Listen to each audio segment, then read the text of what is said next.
Fala galera, sejam bem-vindos a mais um Pou de Raiz. O tema de hoje é sobre edema agudo pulmonar. Meu nome é Luísa Brown, aqui comigo o Dr. Leonardo Goltara. Ei Lulu, tudo bem? Fala pessoal, bem-vindos! Gente, hoje o tema é um tema que eu falo que é muito gostoso de tratar na emergência, né, Léo?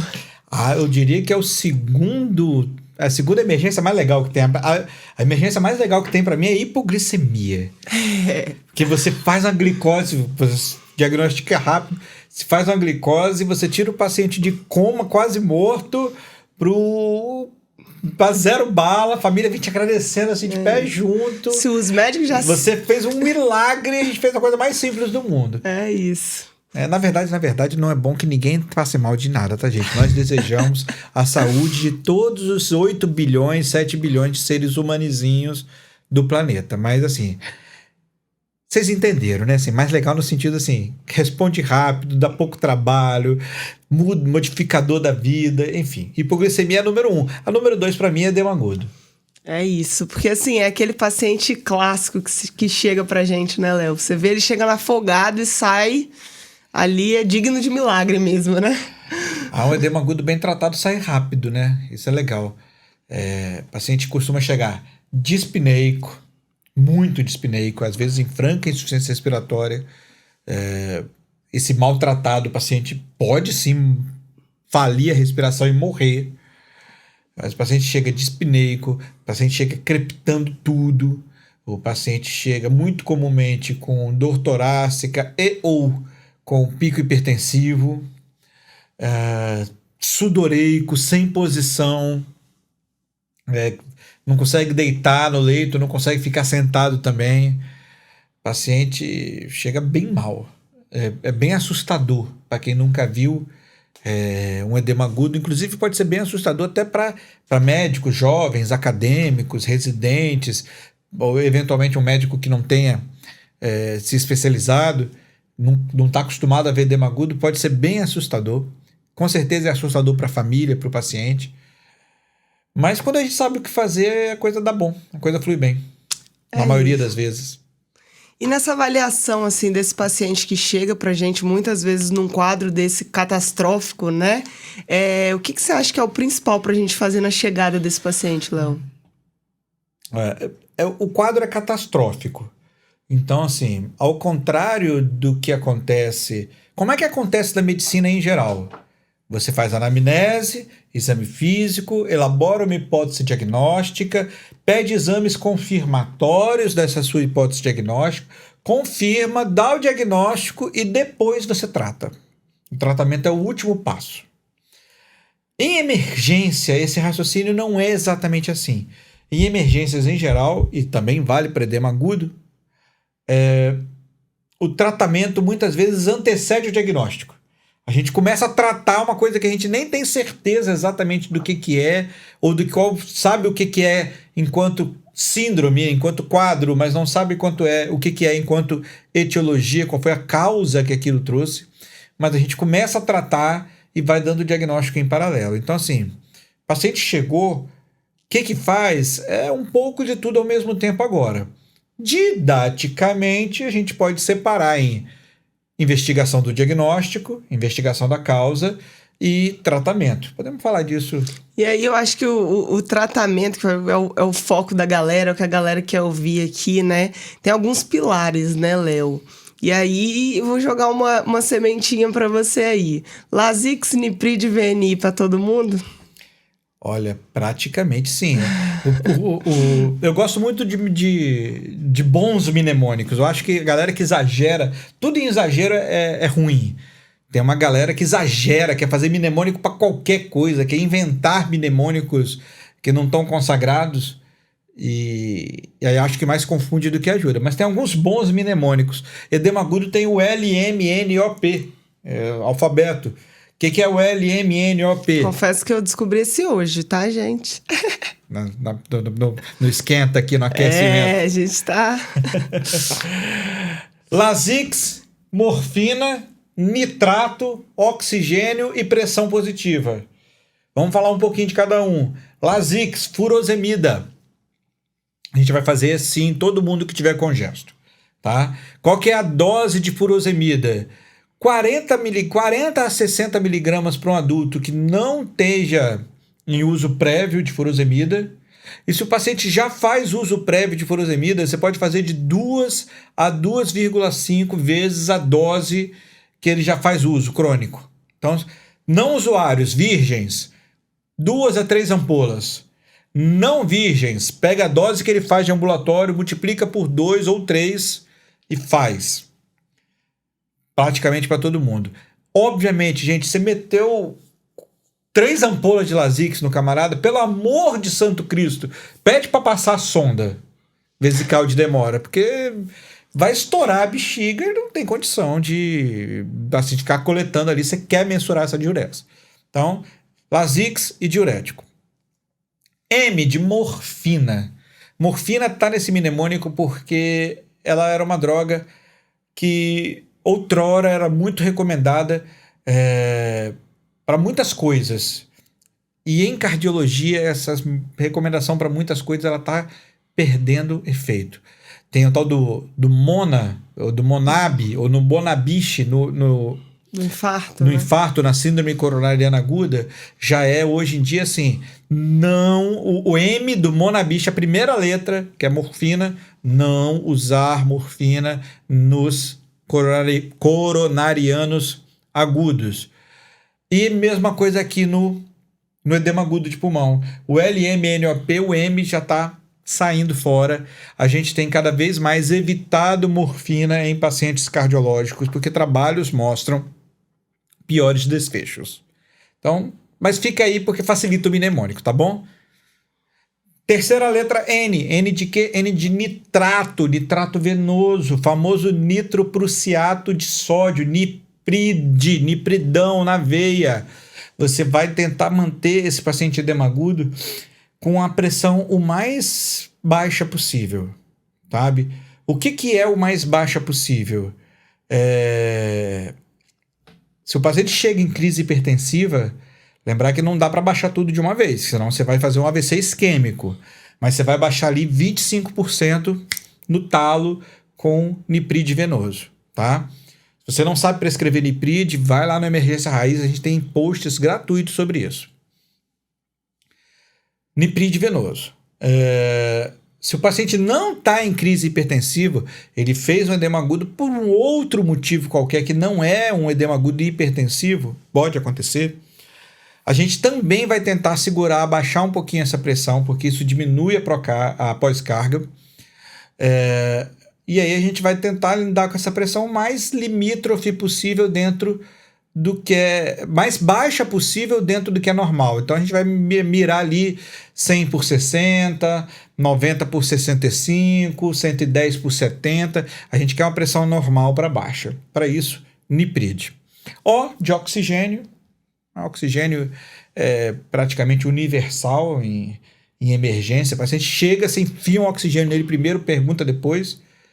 Tá tudo bem, você tira o oxigênio fora, mas na dúvida, primeiro a gente, né, aquela tal do MOV, né, monitora oxigênio e veia, né, monitora oxigênio e veia, a gente vai lá, coloca monitora oxigênio e veia e depois pensa, viu que não precisa, suspende, não tem problema nenhum, mas o oxigênio faz parte do mnemônico, do dia a dia, de como abordar o edema agudo. E para terminar, o P de pressão positiva, de ventilação não invasiva. Ventilação não invasiva salva vidas. Ventilação não invasiva no edema agudo de pulmão, cardiogênico, é fundamental. Você precisa fazer ventilação não invasiva no paciente. Diminui a mortalidade, diminui a quantidade de pacientes que vai para o tubo. Não oferecer VNI para o paciente só se não tiver nenhuma condição mesmo, sabe? Por condição de estrutura, de logística, ou se o paciente não já tiver tão grave que ele tem que ir direto para o tubo. Pacientes que já estão parados. Se o paciente teve edema agudo e parou, aí não, aí você não vai fazer VNI. Se o paciente tem um edema agudo e está em vias de parar a qualquer momento, também você não vai fazer VNI. Mas se não for isso, VNI para todo mundo, porque melhora muito, os pacientes respondem muito bem. E uma VNI bem instalada é bastante bem tolerada pelos pacientes. Eu acho que VNI, assim, a oportunidade. Eu acho que todo paciente com edema agudo tem que ter a oportunidade de tentar ir para VNI, né? Porque a gente diminui muito a chance de entubar uns pacientes que chegam na emergência com esse quadro aí, né? Que é aquela coisa imediata, né? E aí, assim... Os jovens têm medo de... ter que entubar. Gente, depois que você fica velho, você tem medo de extubar os pacientes. Entubar é fácil. O problema não é entubar. Claro, problema entre aspas, né?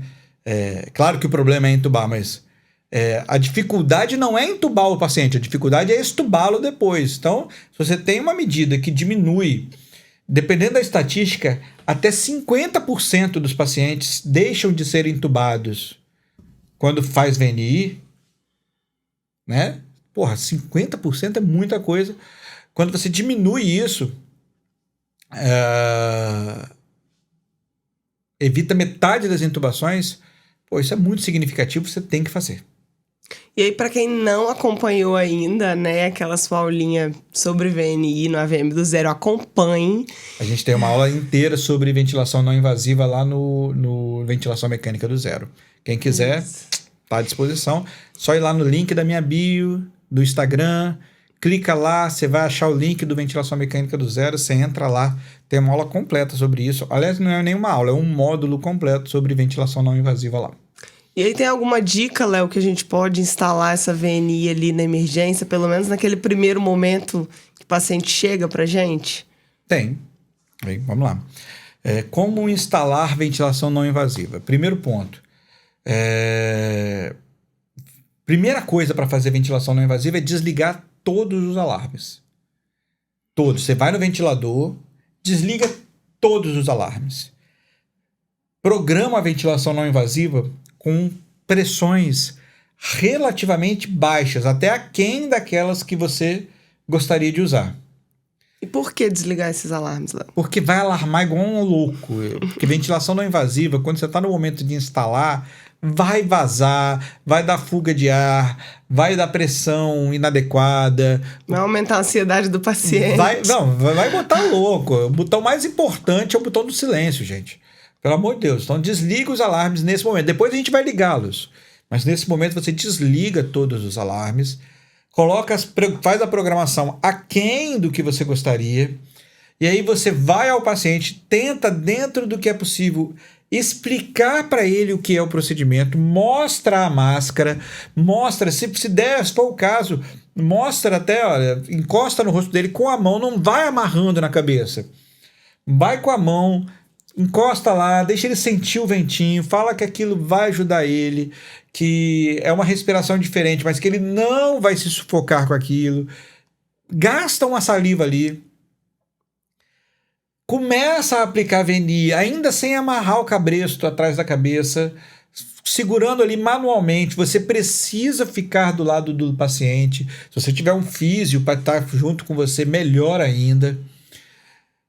E aí, à medida que ele tolerar ficar com a VNI, com você do lado dele, ele se sentir mais seguro, você vai gradativamente aumentar as pressões do ventilador até as pressões que você gostaria de instalar. E aí, se o paciente bem adaptado, e isso dá trabalho sim, leva 10, 15, 20 minutos, às vezes meia hora você fazer esse processo. Depois que o paciente está bem adaptado, aí sim, finalmente chega o momento de você colocar o cabresto e deixar o paciente na VNI. Aí a gente faz um teste de VNI de 30 a 120 minutos e vê se o paciente melhora ou não melhora. Se não melhorar, tubo. Se piorar a qualquer momento, tubo. E se responder, ótimo. Respondeu, melhorou frequência respiratória, melhorou frequência cardíaca, melhorou dispneia, melhorou batimento de aleta, melhorou o uso de musculatura intercostal, melhorou oximetria, melhorou. Ótimo. Paciente bom respondedor a VNI, deixa na VNI, pode deixar aí por algumas horas ali, desde que ele tenha um conforto, e vai fazendo as outras medidas. Você salvou uma vida. Exatamente. E aí depois dessas medidas iniciais, né, que a gente começa um pouco quase com tratamento, né, do edema agudo, a gente vai investigar as causas, né? E aí a gente tem algumas causas comuns de descompensação, principalmente quando a gente fala da parte cardiovascular aí, né? Tem um mnemônico para isso também, né, Léo? Tem um mnemônico para isso também consagrado. Eu não gosto de ficar inventando mnemônicos novos.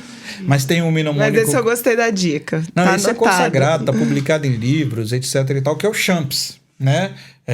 C de coronária, H de coronariopatias, infartos. H de hipertensão, que é o edema agudo hipertensivo. O A de arritmia, que é o paciente que apareceu com uma arritmia nova e aí ele descompensa. CHAM de miocardites, né? O paciente pegou ali uma virose, fez uma miocardite, piorou a função do miocárdio, apresentou edema agudo. P de pulmonary, né? Vem do inglês, né? De tromboembolismo pulmonar, né? De TEP. E o S de sepse. Essas são as causas. Se a gente colocar dentro dessas 6 causas aí, a gente já vai estar englobando, 98,72, inventei o número agora, vai estar englobando a maioria das descompensações de IC. Porque aí eu acho que, assim, a partir do momento que você consegue compensar um pouco esse paciente, né? E aí a gente falou da furosemida, falamos do Nipride, também da VNI, a gente consegue solicitar alguns exames complementares que ajudam a gente a identificar o que descompensou esse paciente para gerar esse edema agudo, né? Um copo d'água e um eletro não se nega para ninguém. Tava com essa frase na cabeça, exatamente isso.